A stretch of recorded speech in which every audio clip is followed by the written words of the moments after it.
Okay, okay, let's start po. So, yung last topic po natin, yung last meeting natin is yung effects, no? Pati yung history ng massage. So, ngayon, yung mga, mauulit-uli yung mga first topic. So, pagtapos natin ng mga, siguro baka by September, maulit-uli-ulitin natin. Lalo na yung mga ibang di nakasunod na mauulit-uli yung mga ibang topic. So ngayon, ang didiscuss po natin yung indication tsaka contra-indication for massage. Ulitin, yung indication po, ibig sabihin yan, pwede po sa masahe. Samantalang yung contraindication, mga bawal o hindi po pwede sa massage. May dalawang klase tayo ng contraindication. Meron tayong local and absolute. Pag sinabi po natin local, yung area na may problema, iiwasan po natin. Pero pwede po yung masahe sa ibang part ng katawan niya except lang doon sa may problema. Pag sinabi naman po natin absolute contraindication, ito po yung totaling hindi po natin sila pwedeng hawakan. Which is needed po siguro ng clearance o referral from doctor kung talagang kailangan siyang i-therapy. Sige, let's start. Unahin natin yung indication. Indication. So, dun siguro sa manual nyo, English, no? So, dito, may Tagalog siya, no? So, anxiety. Number 1, 10 to eh. 10 rito sa manual natin yung indication. Pero marami pa po yan. So, parang inano lang, in general. No? So, unahin natin yung anxiety. So, isa siyang pakiramdam ng pag-alala, no? Kawalan ng kasiguraduhan, pagkatakot na walang dahilan, may kinalaman sa pagbabagong nangyayari sa katawan. So, ibig sabihin, pwede po yung may mga anxiety o psychological problem dun sa mga pasyente. Kapag sobrang laging maraming iniisip, no? So, pwede po yan sa massage. So, psychological lang yung effect niya, no? Hindi po siya totaling physiological. So, pag sinabi natin psychological, sa isip lang po pwedeng nangyari yung epekto ng masahe. Next is depression. Ito, psychiatric condition na, no? Isang kalagayan ng pag-isip, paiba-iba ng mood. Yung pakiramdam niya, kalungkutan, kawalan ng pag-asa at panghihina ng loob. So, ito yung depression na. So, ito, kailangan, sa ibang bansa, nilalapitan na dapat ng mga psychiatrist yung mayroong ganitong condition. Pero sa masahe, pwede rin po yan. Nasa psychological effect lang din ang maaring may tulong natin. Insomnia. So, inability to get quality sleep either by not falling asleep or keeping asleep. So, nahihirapan siyang kumuha ng pagtulog. So, gusto niya matulog pero ang problema, talagang nahihirapan siya. No, hindi niya talaga makakuha ng pagtulog. So sa ganitong kondisyon, maaaring makatulong. Number 1 benefits nga kasi relaxation ng masahe, no, makakatulong yung masahe. Next, myofascial pain syndrome. Pain in a localized area rather than the entire body. O tinatawag din po siyang MPS. So nadadiagnose yung ganitong condition sa isang pasyente kung walang makitang problema dun sa internal organ o sa loob mismo ng katawan. Hindi ma-diagnose ng mga doktor bakit sumasakit yung mga ibang parte ng katawan mo, sumasakit ang ulo mo, pero wala silang makitang problema sa iyo. So, ang ginagawa ng mga doktor, pwedeng i-diagnose na lang kayo na mayroong myofascial pain syndrome. So, paano natin malalaman ngayon yung myofascial pain syndrome? Paano natin masasabing may myofascial pain syndrome siya? Sino merong na-encounter na ng ganitong patient o client? Meron na ba yung iba?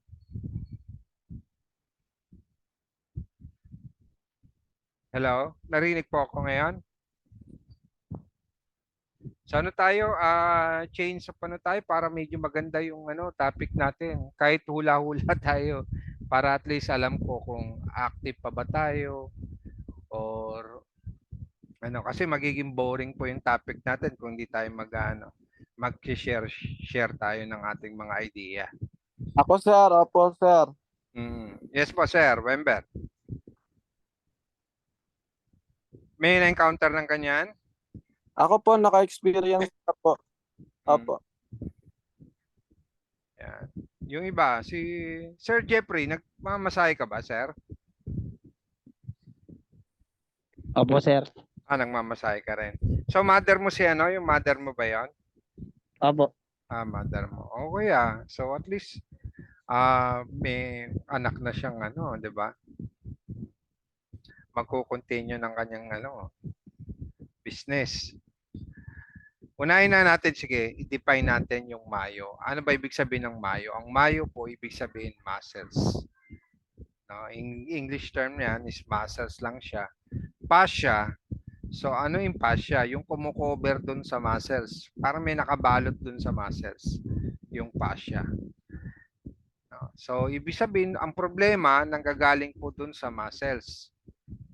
So, ngayon, si muscles, pwedeng magkaroon ng mga sinasabing trigger points. Ano po ba yung trigger points?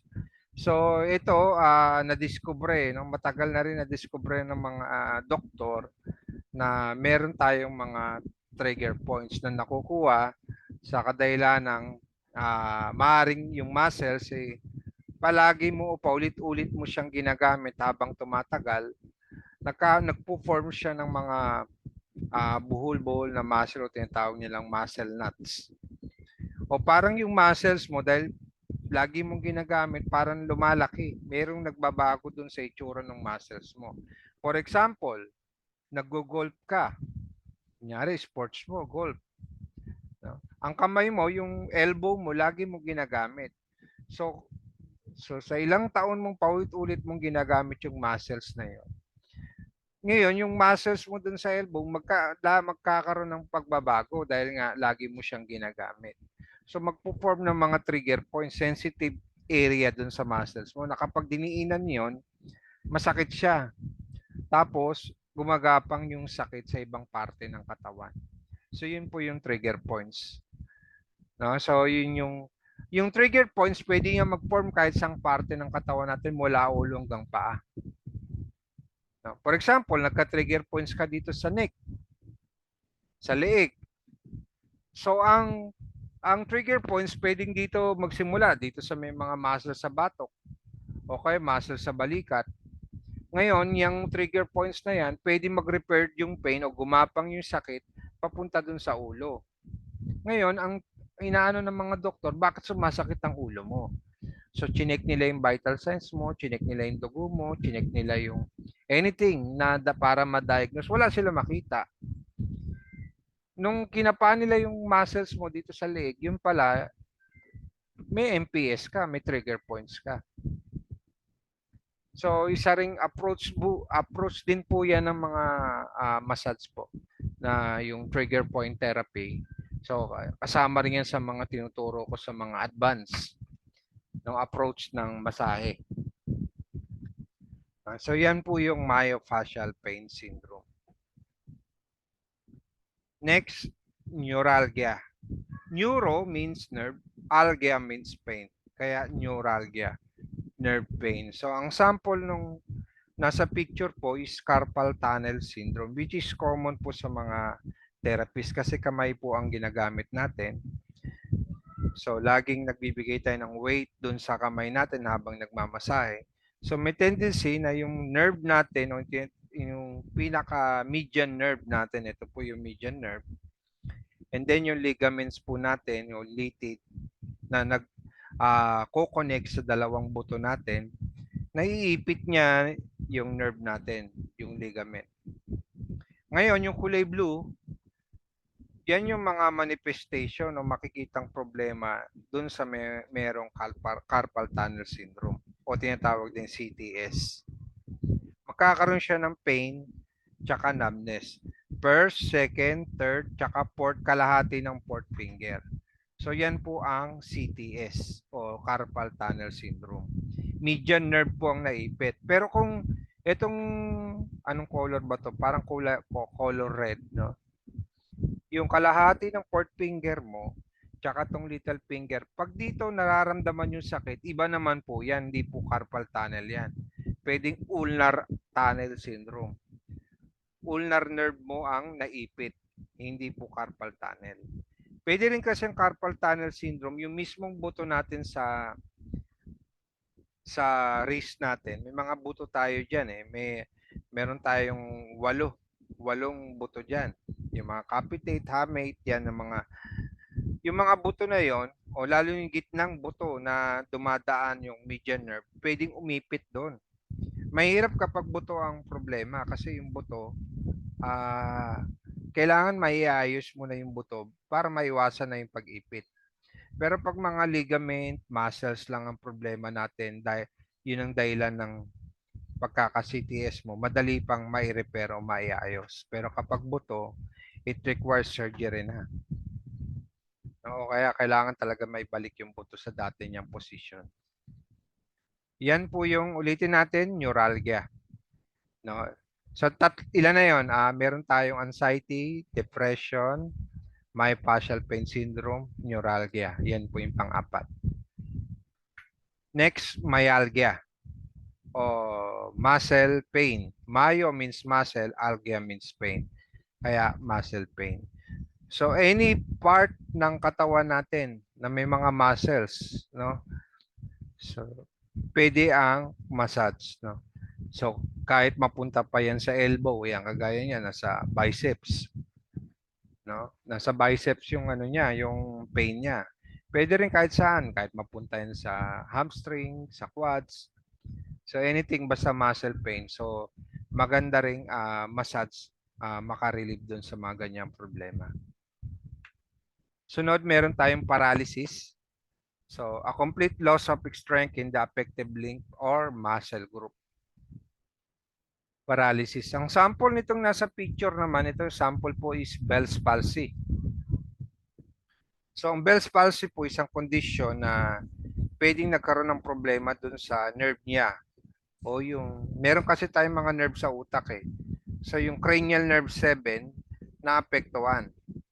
Ngayon, nagkaroon siya ng manifestation ganito sa mukha niya. Yung isang kalahati ng mukha niya na-paralyze. O ibig sabihin wala pong galaw ngayon. Ayan, kung mapapansin niyo bumaksak ang mukha niya dun sa kalahati.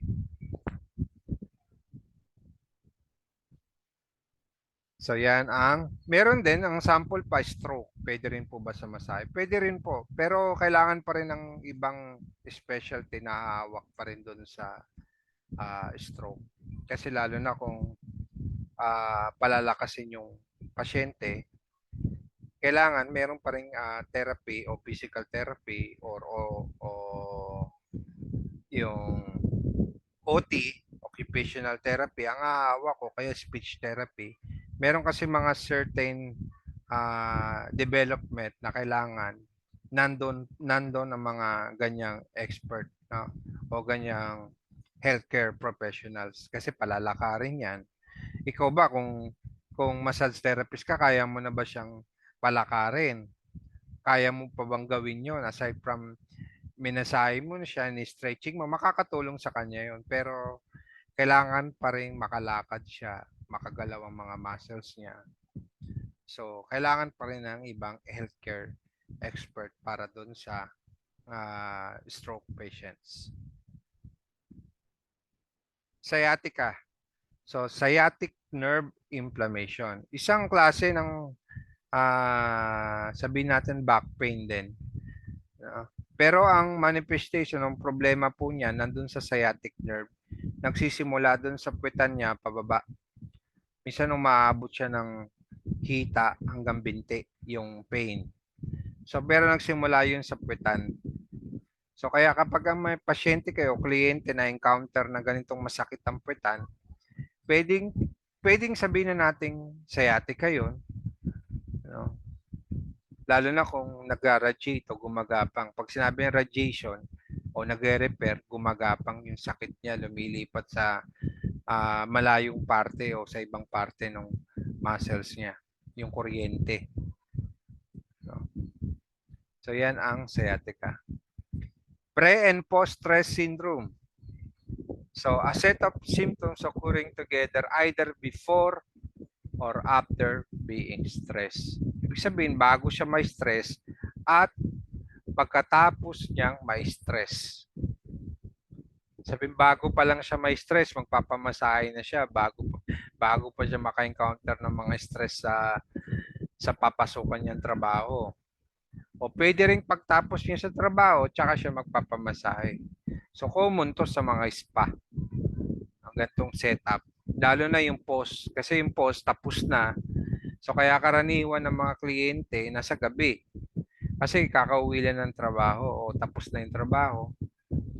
Kaya ang kliyente nasa gabi. Yan. Okay, next punta tayo sa contraindication. So yun yung 10. Paki-memorize po yung 10 na yon. Ayan. Ano natin ha? So anxiety, depression, insomnia, lumbago, myofascial pain syndrome, neuralgia, myalgia, paralysis, sciatica, pre and post stress, yon. So yun po yung 10. I-memorize nyo na lang po yon. Then intindi na lang, huwag nang i-memorize pa yung definition pa nun. Memorize nyo na lang yon, yung mismong 10. Next, local contraindication tayo sa mga local. Abdominal diastasis. Abnormal large separation between the bones as between the ribs. Avoid the abdomen. So, ito isang sample rin yan. So, kung papansin nyo, pati yung muscles niya, no? Lalo sa mga buntis, lumalaki yung tiyan. May tendency na yung muscles nila, no, naghihiwalay.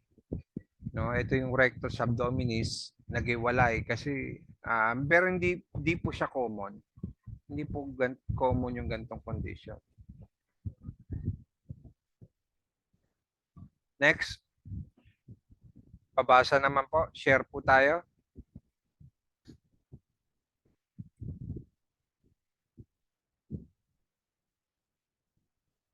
Share tayo. Sir Jeffrey, pabasa po.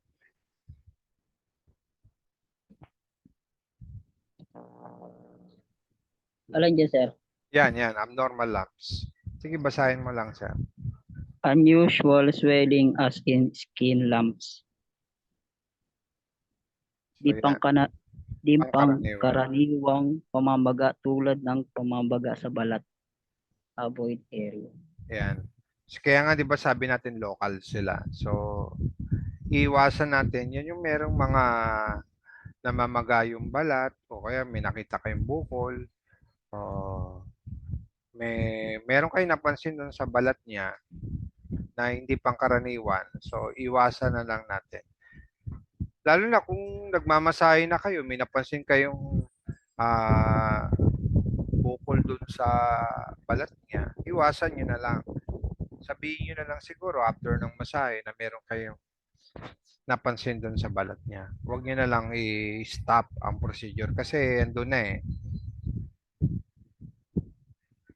Acne vulgaris or chronic acne. Sir Wember?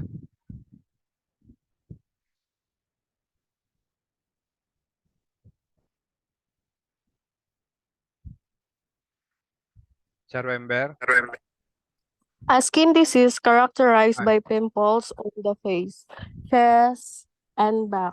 It occurs when the pores of the skin become clogged with oil, dead skin cells, and bacteria. Sino to? Si Ma'am Susana? Opo, Ano sir. ba to? Opo.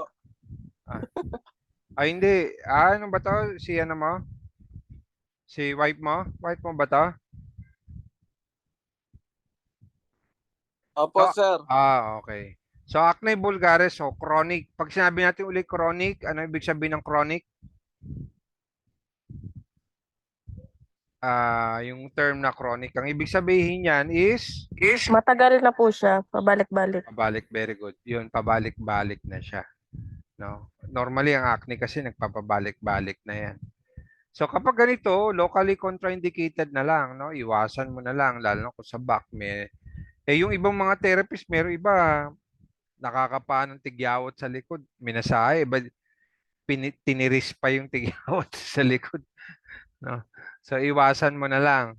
No? Okay, Sir Wember.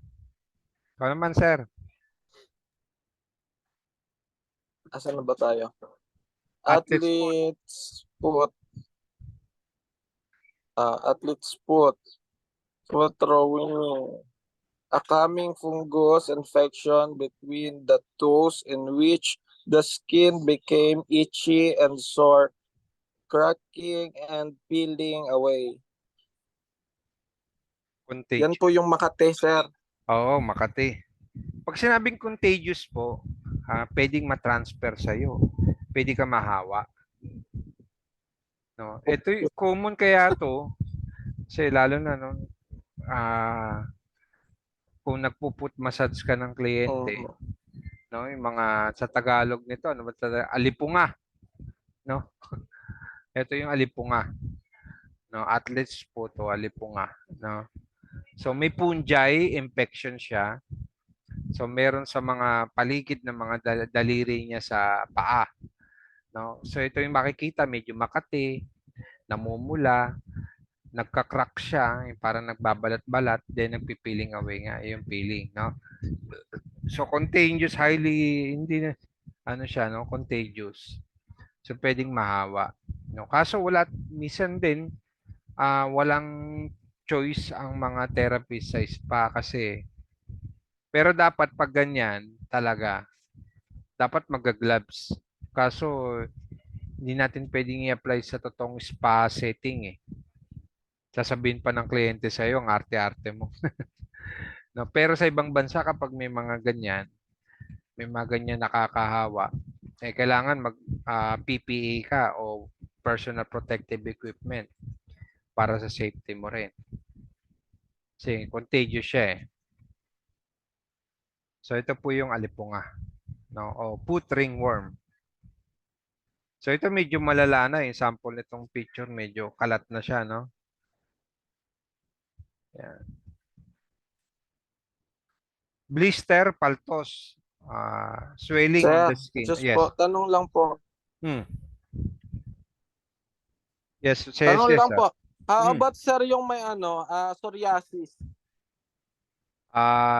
Psoriasis Pwede po po, bang i-massage yung may psoriasis? wala akong problema kasi hindi naman siya contagious. Yun lang, medyo nakakadiri lang, lalo na Okay. kung talagang kalat siya. Nakakadiri, pero ang psoriasis hindi po siya contagious. So, wala tayong dapat Okay po. i-worry na pwede bang mahawa ka o hindi. Hindi po nakakahawa ang psoriasis. Okay, sir. Thank you po. Next, blister tayo. Ito, paltos. Kahit naman siguro sinong kliyente, kung may paltos siya, hindi mo na papahawak. Kasi masakit yan eh. Diba? So, meron siyang fluid. Then, namamaga siya, may irritation. Lalo na yung mga babae na nagsusuot ng na hindi naman sanay. No, nagtatakong. No, kaya lagi na perform yung blister. Bruise, pasa, gasgas, lamog. So, ito injury underlying tissue or bone in which the skin is unbroken.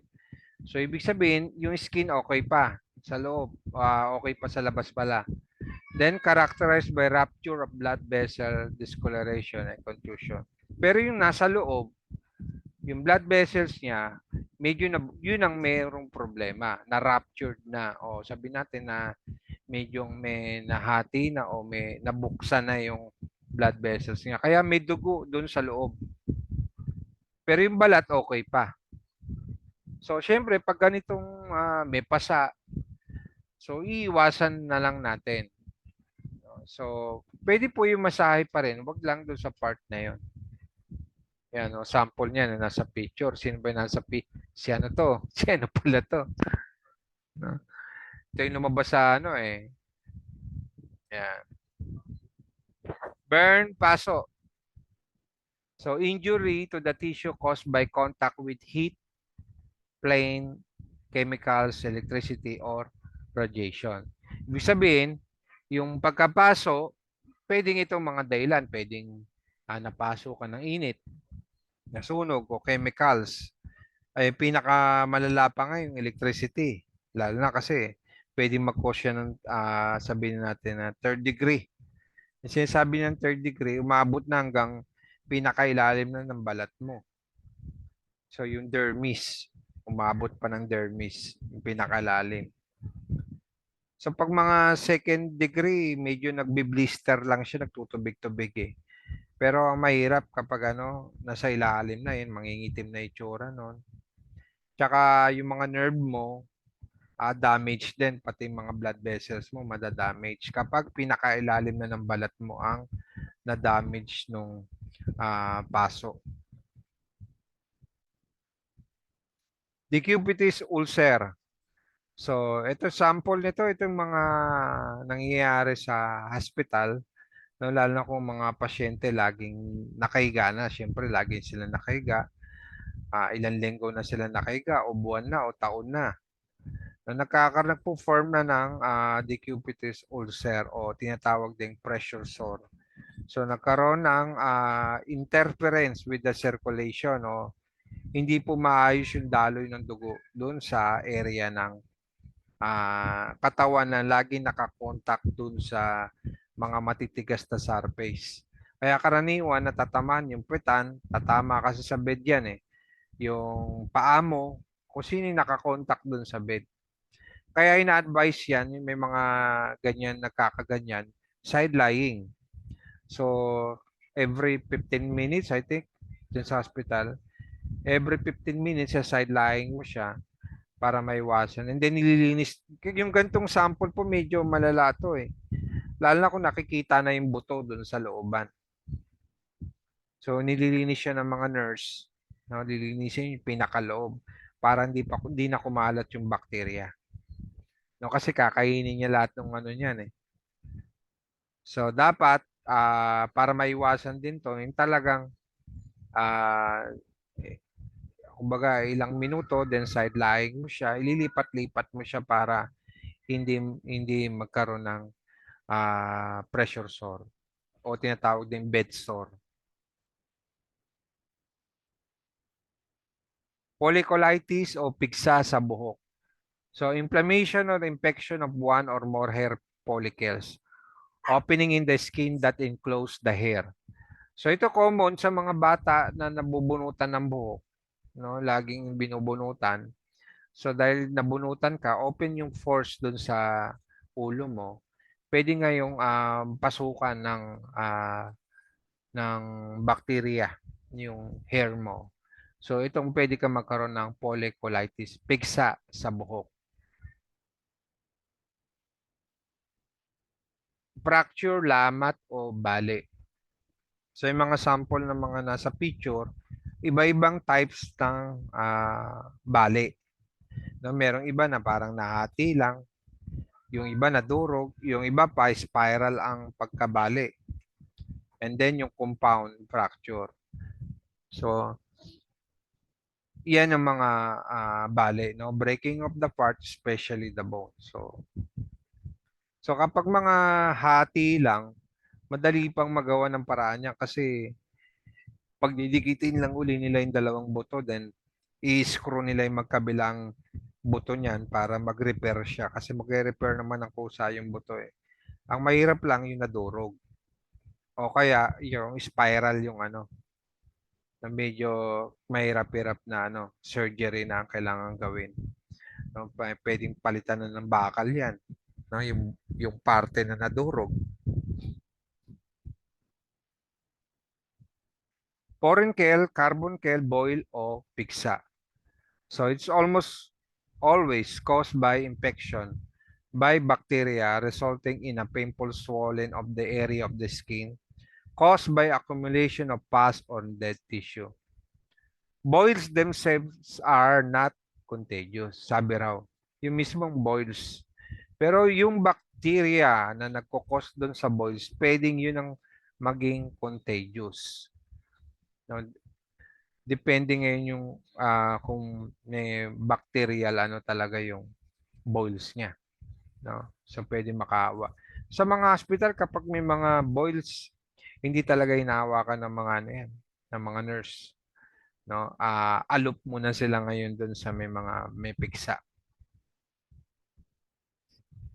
So avoid lang natin yung infected area. So yun lang, avoid lang din ulit, local yan eh. Herpes simplex, ito yung contagious viral disease caused by herpes simplex virus. So itong herpes simplex, usually nakukuha to sa mga sexually transmitted disease o tinatawag nilang STD. So pwedeng nakuha mo doon sa partner mo, no, na merong dalang ganitong klaseng virus. Pwedeng magsimula yung herpes sa bibig, pwede rin mismo doon sa genital organ o doon sa sex organ natin kung saan papasok yung virus. So kaya yung sa mga partner nyo, o kung partner nyo, tiwala na kayo doon sa iba, pwedeng yung makuha. Mamaya may dala pala silang ganitong virus. Local inflammation usually results of injury, infection characterized by pain, heat, redness, and swelling. So ito yung mga signs. Ang ibig sabihin po ng signs tsaka symptoms, ano ba yung pagkakaiba ng dalawa?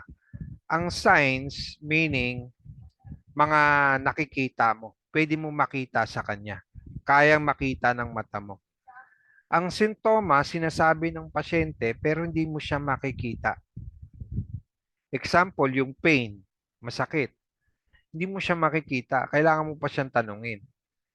Pero yung pamumula, pamamaga, makikita mo yan kasi yan ang signs. No? Makikita mo sa kanya yan. Pero yung mga, normally ang mga sakit na iniinda ng pasyente, mga sintomas yan na hindi naman natin kayang makita ng mata. Kailangan mo pa siyang tanungin dyan.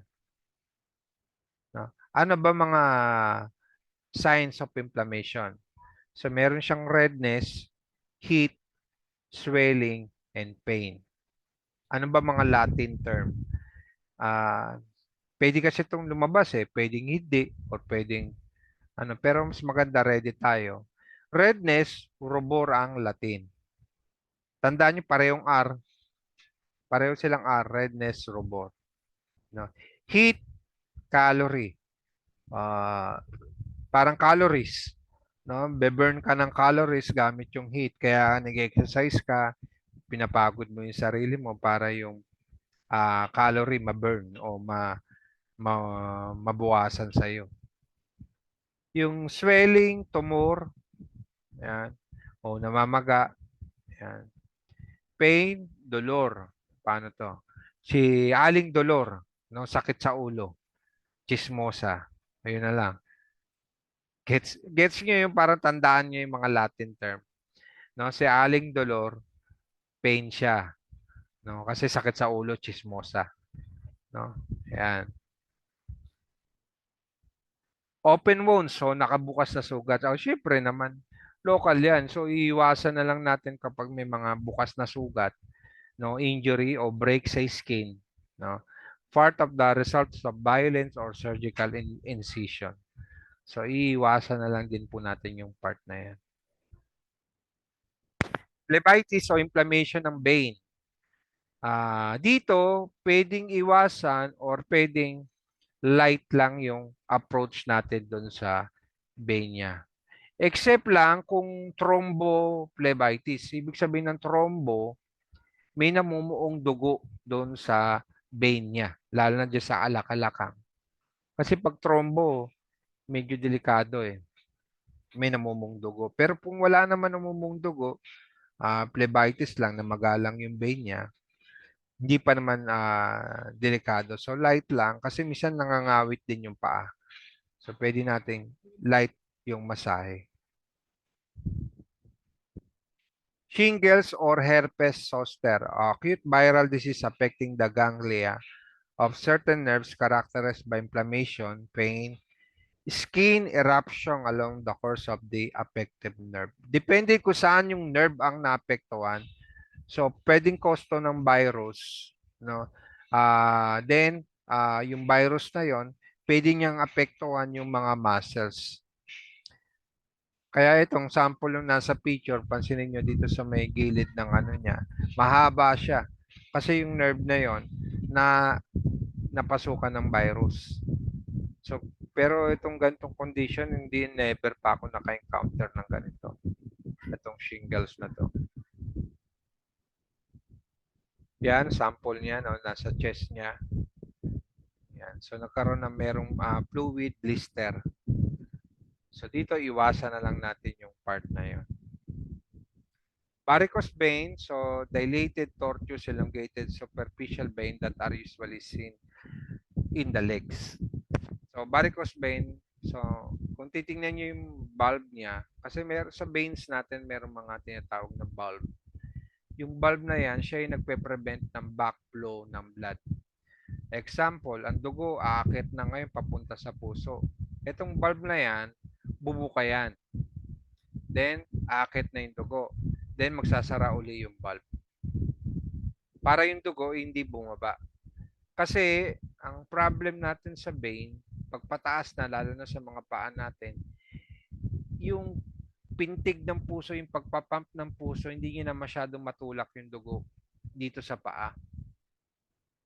No, pataas. Kaya ang kailangan dito, yung tao, kailangan magagalaw-galaw ka. Hindi ka pwede nakaka-stack up ka lang.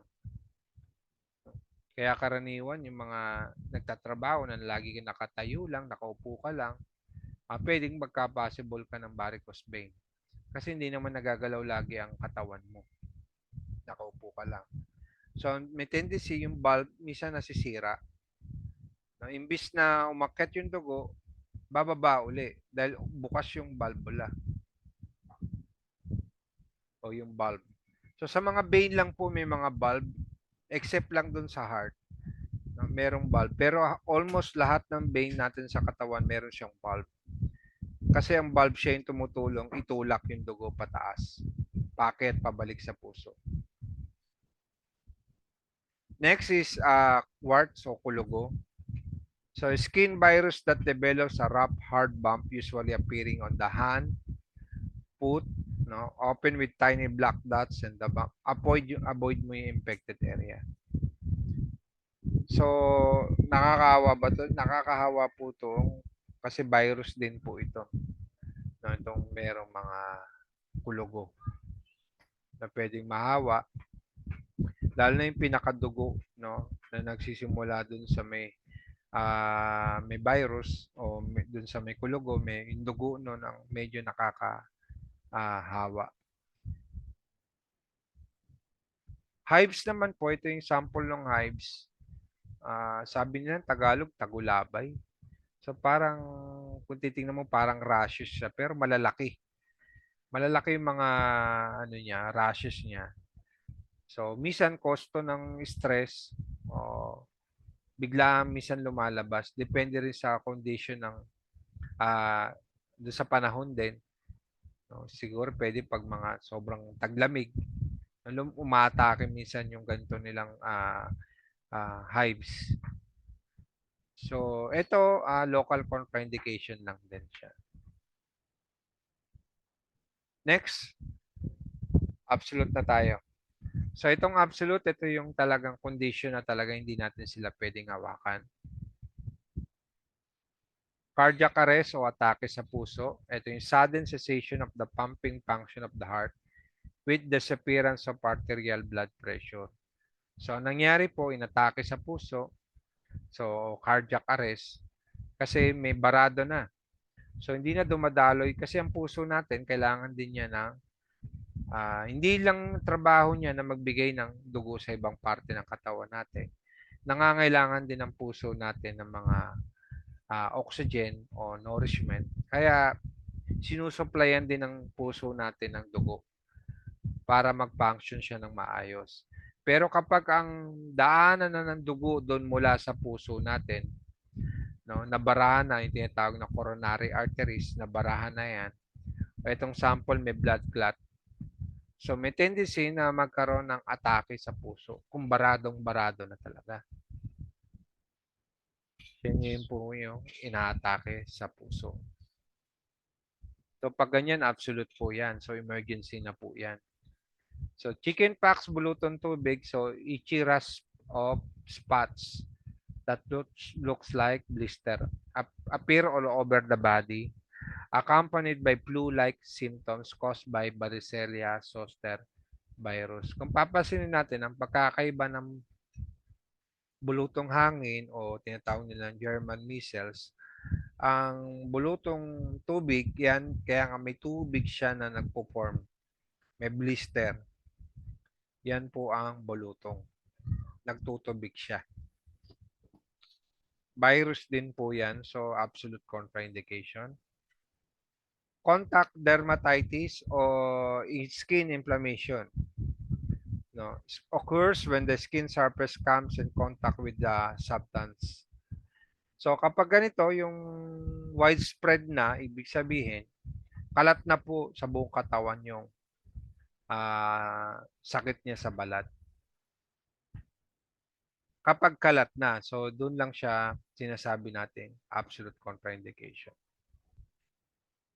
Fever. So any body temperature elevation over 37.8 degrees Celsius o 100 degrees Fahrenheit.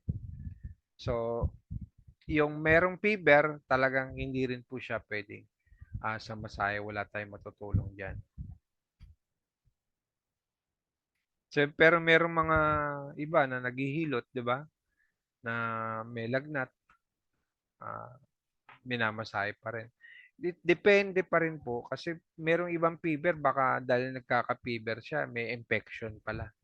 So kahit anong gawin natin kapag may infection na o malalang infection dun sa katawan niya, wala tayong kasi kailangan bumaba muna yung lagnat niya.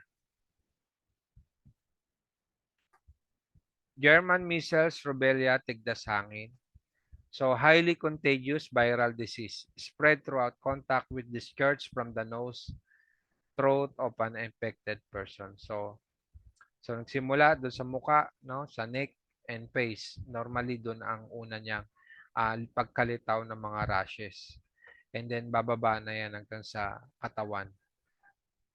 So ang kaibahan nito, mga rashes niya, hindi naman po siya tubig-tubig. No, marami siya, kalat-kalat talaga yung rashes. Gout during acute stage, ibig sabihin bago pa lang.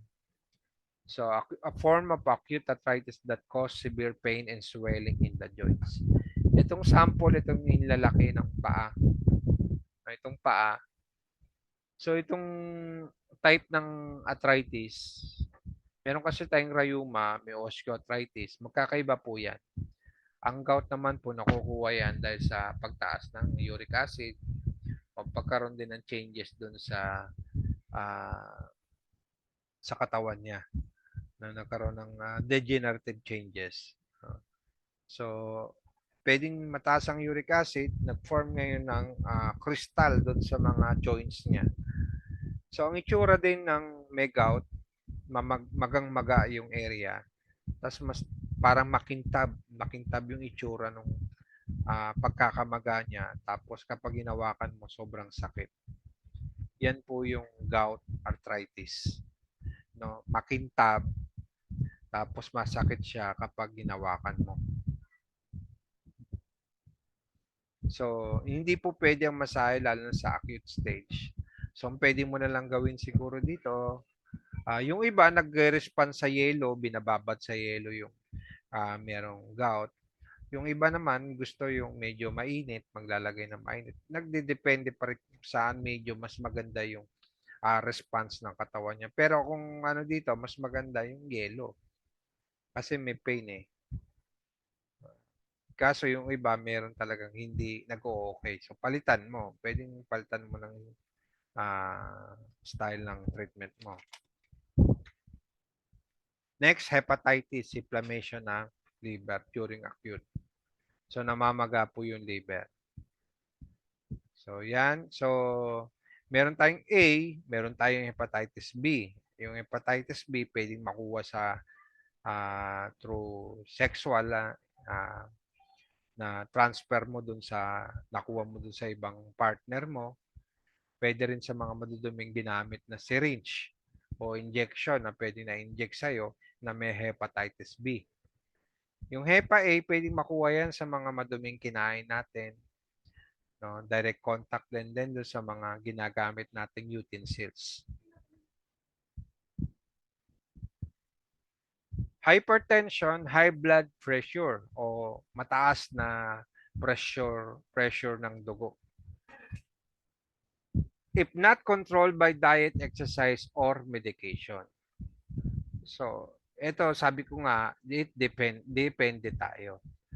So, lalo na kung ang kliyente mo normal naman ang hypertension ng araw na gusto niya magpamasahe, pwede po ang masahe. Wala akong problema doon. Merong condition din ng high blood pressure, lalo na kung kahit na anong gawin niyan, diet, exercise, o kahit na anong gawin niyang medication, hindi pa rin nag-o-okay yung hypertension niya. So, pwedeng sabihin natin kaya nagkakaroon na ng mga secondary complication pa ng mga ibang organ. No? Infectious disease caused by pathogenic microorganism kagaya ng bacteria, virus, parasites, fungi, yan.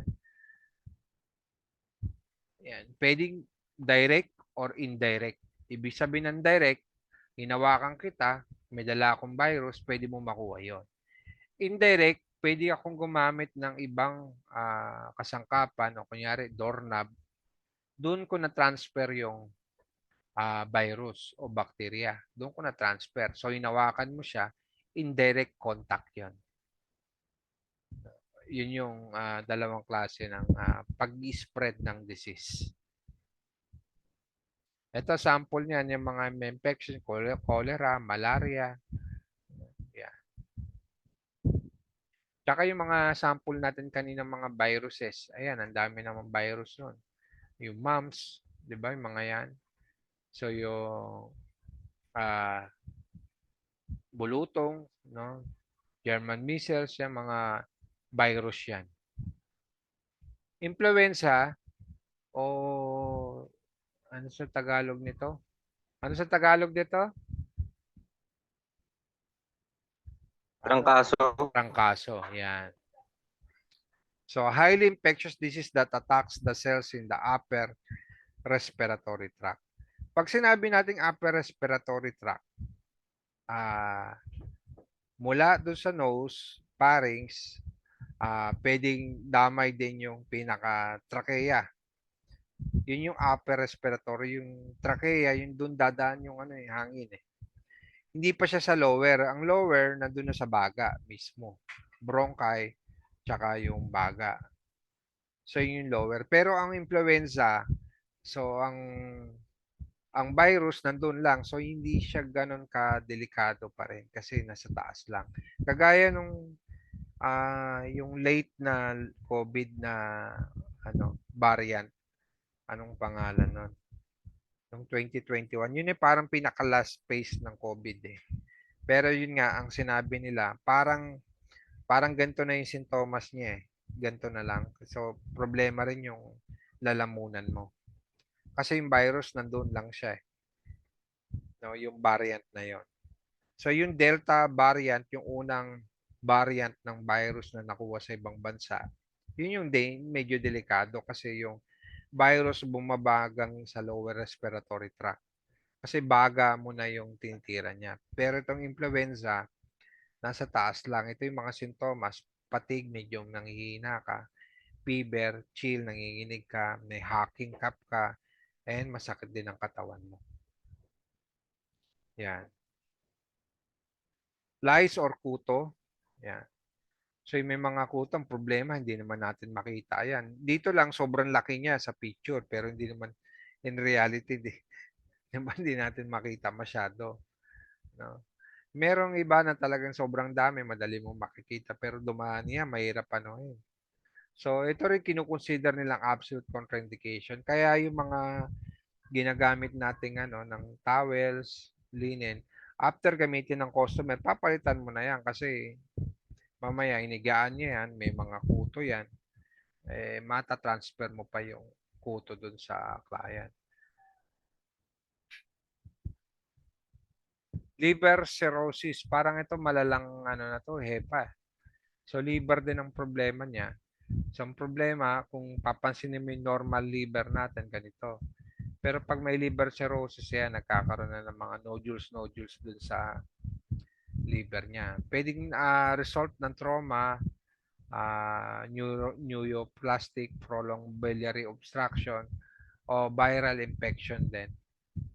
Then chronic alcohol, no? Yung pag-inom, sobrang pag-inom na. So yung liver mo hindi na nagpa-function ng maayos, no? Yan. Headache, migraine during episode ng headache. So kapag inaatake ng migraine. So sabi rito, lalo na only one side of the head characterized by sharp pain is often accompanied by nausea, vomiting, and visual disturbances.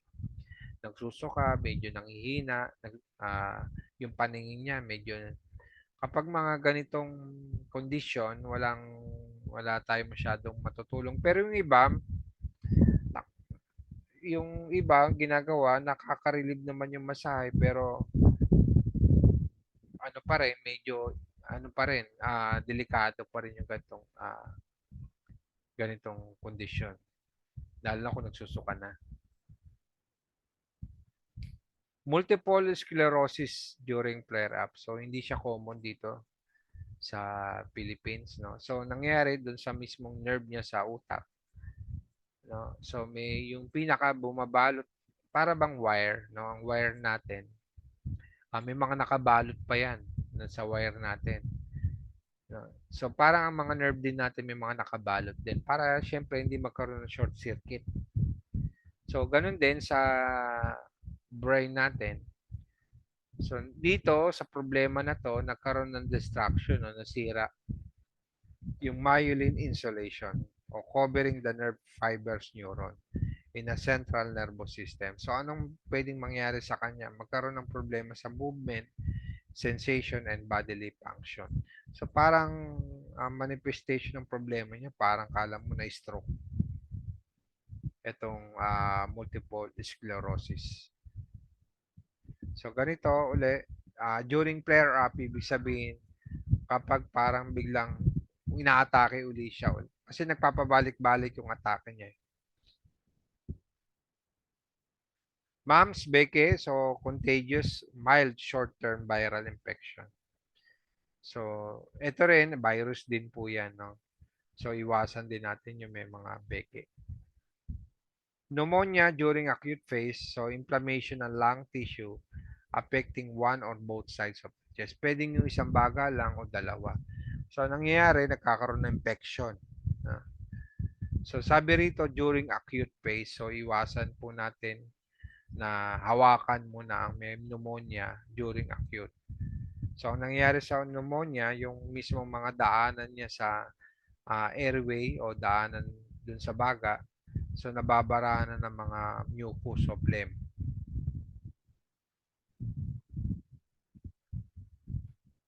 Yan. Okay, next. Proceed tayo sa last topic natin sa massage therapy 1, yung wellness, massage versus therapeutic.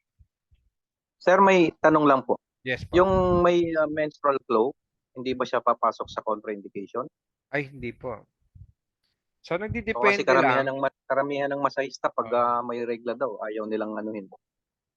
Yun nga po ang problema sa mga ibang ano no? Wala naman pong sinasabing bawal kasi wala namang mangyayari doon sa pasyente kung kung mamasahin mo may regla yan.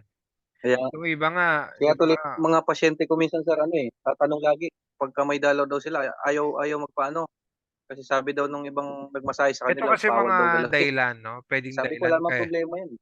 Ito kasi pwedeng mga dahilan, no? Una, ayaw mong pamasahe. Ito yung unang dahilan, baka nagpapasa siya, madali magpasa. Na may mga ganon. Mm. O pangalawa, ay pwedeng baka nandidiri siya. O, syempre, nandidiri, mamasahin mo. Parang medyo ano siya, hindi siya komportable. Anong panahon na yun. Pwedeng yun ang Pero dahilan. scientifically sir, wala naman talaga siyang ano. Scientifically, wala naman pong bawal. No? Hindi mo po siya pinagbabawal. Yung iba nga, di ba, masakit ang katawan, masakit ang likod, masakit ang puson. O pwede mo masahin yun para makarelieve ka. O, Opo. di ba? Masakit ang ano niyan eh. May dysmenorrhea yan eh. Di ba? Pwede makatulong yung masahe. So wala pong sinasabing bawal kapag sa dysmenorrhea. Sir, Yes po. how about naman po sa tiyan? Kunwari merong menstruation, pwede Hmm. po ba Pwede po mag-stomach yan. massage? Wala po. Wala rin pong sinasabing bawal. Pwede Okay. po yun. Okay po. Pwede ring masahin mo. Pwede ring meron naman tayong mga acupressure points na hindi lang naman sa tiyan connected para makarelieve ka ng mga may muscle pain. For example, yun sa large intestine 4, dito, pinipindot yan dito sa may bandang ano natin, yan. Meron din sa paa.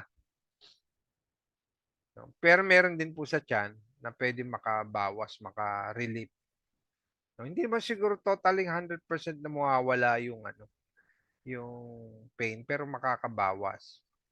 Pero yung iba nagre-response, iba-iba kasi yung katawan, iba-iba ang parang response ng katawan ng tao.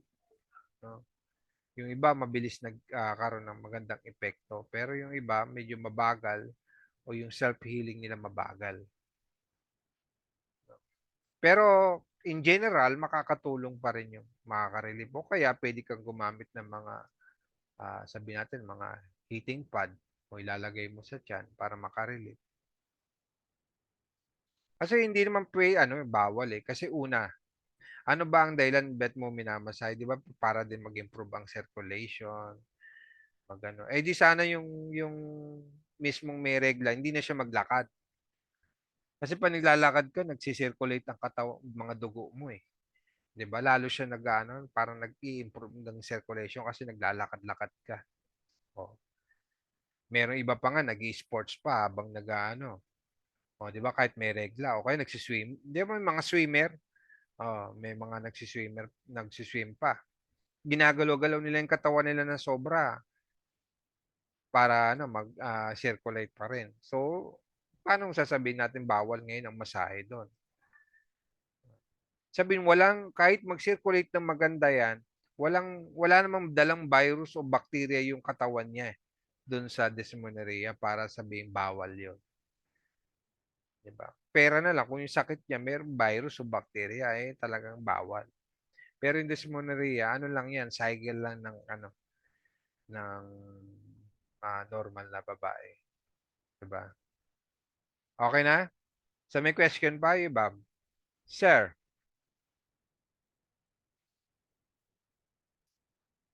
Sa mga na-encounter mo, sir? Sir Jeffrey?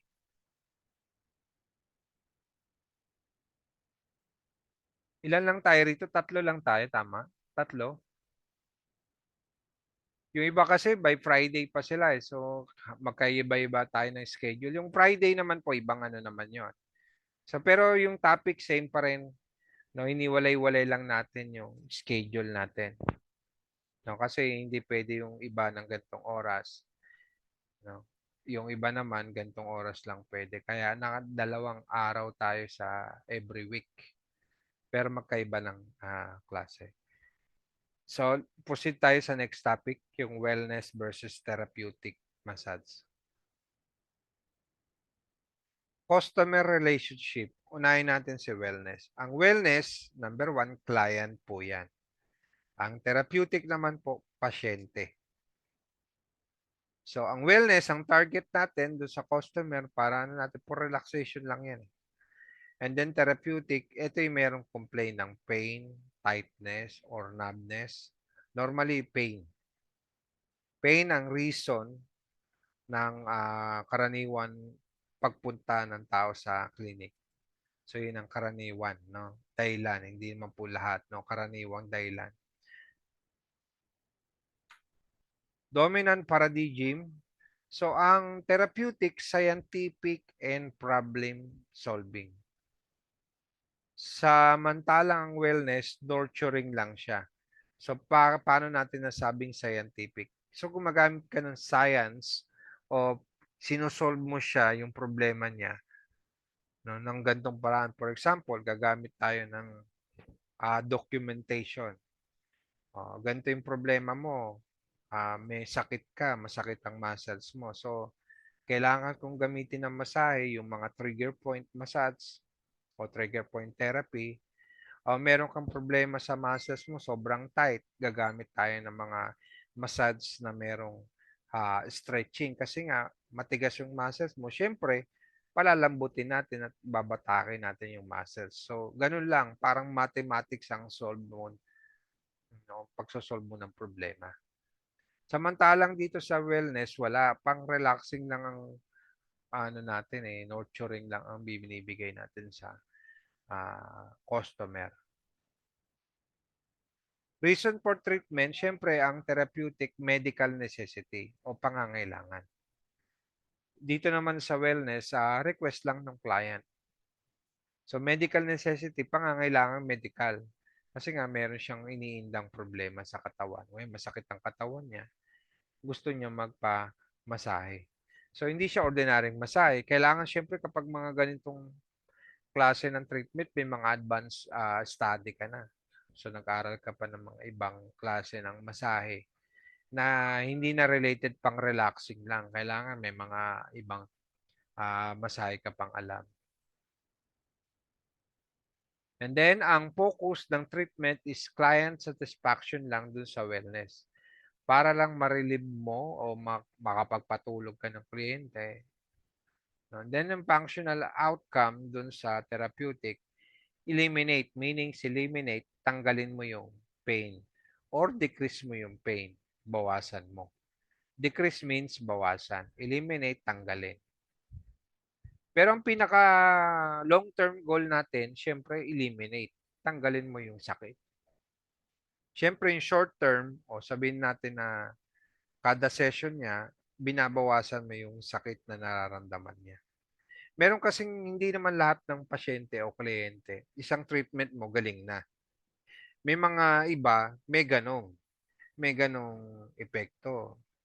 O, punta ka rito, isang therapy mo lang, galing ka na. May mga ganon. Hindi lahat. Mostly, hindi lahat. Hindi lahat pare-pareho. O, yung isa, tinirit mo o minasahe mo.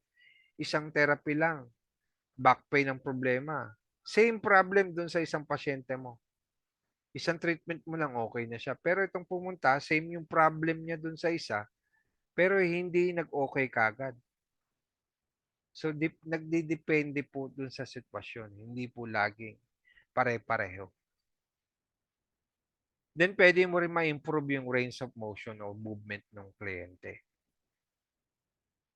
Termination of care when client needs are met or changed. So, ibig sabihin, kung naibigay mo na dun sa wellness yung gusto niya, okay na yon. So, pagbayad niya, pagmasahe niya, tulog na yan. After na, okay na. So, for wellness lang yan. Pero yung dito sa therapeutic, meron tayong kailangan i-achieve. No? Maximum medical improvement, usually. So, kung may pain siya, hindi siya totally eliminate mo yung pain. Tanggalin mo. Pero kung talagang hindi natanggal yung pain, at least hindi na ganun ka-problema niya yung pain, nabawasan na ng sobra. Hindi talaga matanggal, umabot na kayo ng 20 session, hindi pa rin nag-improve, pero may pagbabago na rin kahit papaano. Pero dapat talaga, totally makuha mo. Primary massage treatment technique sa wellness, so meron tayong Swedish, deep tissue, circulatory, cranial, sacral. Ito yung mga basic massage lang na kailangan. Pero pag mga therapeutic massage, kailangan ng mga advanced. Ito yung mga myofascial treatment. So, kagaya ng myofascial deep tissue massage, cross fiber, neuromuscular trigger point, muscle energy technique. Marami pa po yan. Positional release technique, active release technique, strain counter strain technique o yung mga sports deep tissue. Ayan. Yan po mga advanced. So, isa rin po sa mga ino-offer naming courses yan dito para doon sa mga yung mga may clinic na merong advanced treatment na. So, nagpo-provide ng treatment na sa mga pasyente talaga. So, na hindi nakukuha ng relaxing lang. No, kailangan marunong na yung therapist na mag-assess ng tamang assess and treat doon sa tamang paraan.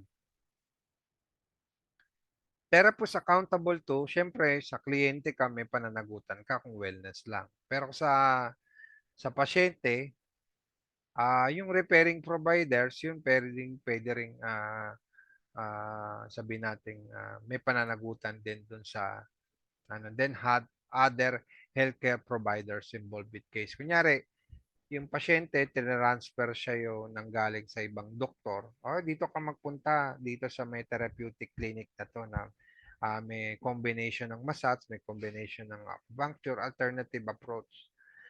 Ayan. Kasi hindi na namin kaya hindi na kaya ng western treatment yung problema mo. Kailangan na ng ibang mga ibang specialty para matreat yung problema mo kasi it's concerned about the muscles na kasi yung ibang healthcare providers hindi naman kaya mag-manual therapy ng sobra. Merong iba marunong pero hindi pa rin sila ganun ka-expert. So, iba pa rin ang hawak ng kahit sabihin mo nagsimula ka sa wellness, iba pa rin ang hawak na meron ng talagang sanay na ng matagal sa paghawak sa mga muscles saka sa skin. Time spent on documentation, coordination, and communication. Sa relaxing massage, so pinakamatagal na nga siguro yung 5 minutes lang. Hanggang 1 minuto, hanggang 5 minuto yung pagdo-document mo. Kukunin mo lang naman dyan mga common na record lang ng pasyente, pangalan niya, address niya, yung mga yan. And then waiver. So hindi na masyadong mabusisi yung documentation. Pero kapag therapeutic, medyo mabusisi kasi may problema siya eh. So, kailangan kunin mo lahat ng mga information, subjective objective assessment plan, yan yung SOAP na tinatawag natin. Pag-aaralan din po natin yan sa next topic natin, yung SOAP, yung proper documentation. So, matagal, umabot siya ng 20 minutes. Mabusisi. No? Lalo na kung kailangan mong hanapin source ng problema niya. Training, basic massage certification course sa wellness lang, okay na yun. Pero sa mga therapeutic, kailangan may advanced training ka na. So aside from orthopedic assessment, treatment, pathologies, contraindication, medical terminology, pharmacology, kasi syempre pharma, minsan alam mo yung mga gamot na iniinom ng pasyente, mamaya hindi pala pwede yung pag-therapy sa kanya, meron pala siyang ginamit na gamot na ngayon, namaga nung after nung masahe mo. No? May mga ganong gamot na pwedeng makasama doon sa kliyente. Then documentation, communication skills. Experience, so sa wellness, pwede after passing ng DOH licensure. No? Pwede na yan. Pero dito sa may therapeutic, kailangan ng konting OJT. Kasi pasyente eh, kailangan medyo masanay kang umawak sa pasyente. So hanggang sa bitawan ka na, hanggang sa matuto ka na umawak ng sariling pasyente. Emotional state of level of proactiveness. So sa wellness, so karaniwan healthy naman and active. So active ang mga pasyente rito. Pero dito sa sa therapeutic, so medyo depressed sila, anxious kasi yung pain medyo emotional involvement. So minsan nagiging irritable. So medyo medyo mahirap hawakan din ang mga gantong cases. Siyempre may masakit sa kanila. So physical demand, so lighter lang sa wellness. No, medyo pero yung iba talaga nagpapa-hard, no, nagpapa-hard ng masahe, pwede rin naman, wellness lang. Pero kapag therapeutic talaga medyo heavy, tsaka gumagamit ka ng mga orthopedic techniques ng masahe, mga myofascial energy technique, muscle energy technique, myofascial treatment. So medyo ah, medyo maano talaga, malalim yung pag-therapy mo sa kanya. Emotional demands on practitioner, light lang and manageable sa wellness. Pero dito sa may therapeutic, medyo mahirap pakitunguhan ang mga pasyenteng merong gantong problema. So kasi nga may masakit sa nararamdaman nila. Client education, so kung mag-advise tayo, so normally, ito, inom lang po kayo ng tubig na maligamgam, mag-stretch po kayo sa bahay, and then medyo namamaga po yung area ng ano nyo, nung tuhod niyo, applyan nyo na lang po muna ng yellow bago kayo i-therapy. Pero dito sa may therapeutic, okay lang din naman mag-advise, pero wag ka lang yung bang magtatalo dun sa sinasabi ng doktor. Sabihin, magko-contradict dun sa sinasabi ng mga ibang medical expert. Lalo na kung mga advice mo malayo talaga sa katotohanan. Mamaya, yung mga advice mo is hindi naman siya medically and scientific proven yung mga ina-advise mo. Marketing model, so sa wellness, mas marami sa wellness. Mas maraming pasyente. So, yan. Then sa therapeutic, bibihira yung pasyente. So, kasi hindi naman lahat may sakit. So, mas marami pa rin ang mga normal na pasyente o kliyente na nagpaparelax lang kaysa sa mga taong may mga iniindang problema sa muscles, no, sa buto o sa ano. So, yun. So, tapos na po ang topic natin. So, 1 oras lang pala ito. So, may question po bago tayo matapos po? So, yun po yung topic ng ano natin, ng massage therapy 1. Natapos na po tayo. So, massage therapy 2 tayo by next week. Yun na po yung next topic natin. Yung medyo ano na. Ito na yung ni-required natin na kailangan natin mag face-to-face eh. Pero unahin lang muna natin yung lecture. Mag-required na tayo ng kasi mag-hands-on na tayo. So may question po bago natin tapusin to. Sir Wember, may question? Wala na, sir. Wala na, okay. Naintindihan na ba, sir? Di pa Opo. ako nagbibigay ng quiz Tayo ko nakakalimutan yung quiz. Nagsabay-sabay Kaya kasi nga, sir, activities ko rin eh. So, pero mag-ready kayo, biglang lilitaw na lang yung quiz. Yung may quiz pa tayo sa MT3 tsaka MT1. Si Sir Jeffrey, may question, sir? Wala, sir. Wala. Okay na, gets naman yung topic natin ngayon. Medyo naliwanagan tayo ng kaunti. Opo. Yan. So, maganda kasi to lalo na yun nga, nagiging step nyo na tong pinasok nyo na tong, kumbaga itong career ng massage, no? Isa sa pinaka matinding certificate o pinakamataas na certificate na matatanggap ng isang therapist yung magkakaroon ng lisensya. Itong DOH license, no? So, yung NC2 okay pa siya, pwede rin naman. Pero iba pa rin talaga ang pagkakaroon ng lisensya, no? So, ito yon. So, aside from that, yung mga natutunan natin dito, medyo mas magagamit ninyo, no? Lalo na sa trabaho at negosyo ninyo. Yan. So, okay. So, close ko na po itong ano. So, thank you po. Thank you po sa ano. Close ko na po yung share ko, ha. Yan. Sige, sir. Okay, sige. Thank you po.